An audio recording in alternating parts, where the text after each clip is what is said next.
Gumagamit ng SK o Super Kalan. Pag ganyan po yung apoy ng burner nyo, barado po yan sa mga tumulong sauce.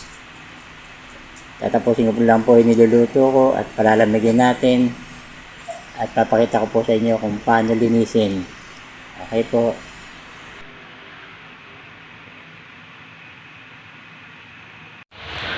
Malamig na po yung burner. Ito lang po yung lilinisin dyan. Matatanggal po ito. Ito po, mabara na. Babad nyo na po sa tubig. Yan.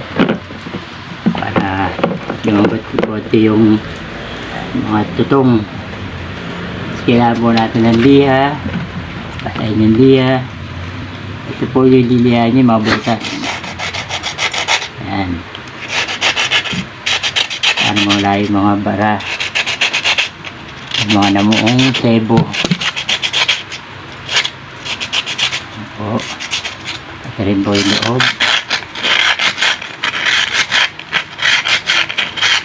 Yan po.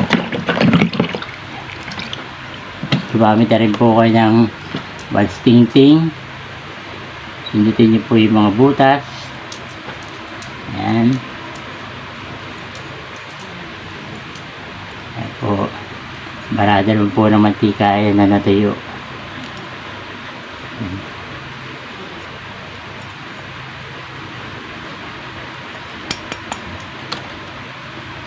Patuyuin niyo po maigi. Para hindi na po magbara. Okay na po. Wala na po siyang bara. Nakita po natin.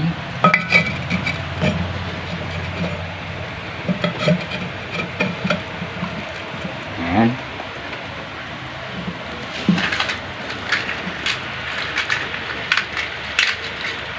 At susundan na po natin yung burner.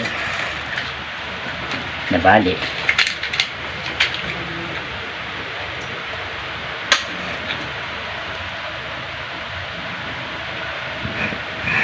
Ano po? Blue flame po. Kung madilaw po yung apoy, mahina na po yung pressure ng gas nyo. O kaya po barado po yung orifice sa loob. Next video po, tuturo ko po paano linisin yung orifice.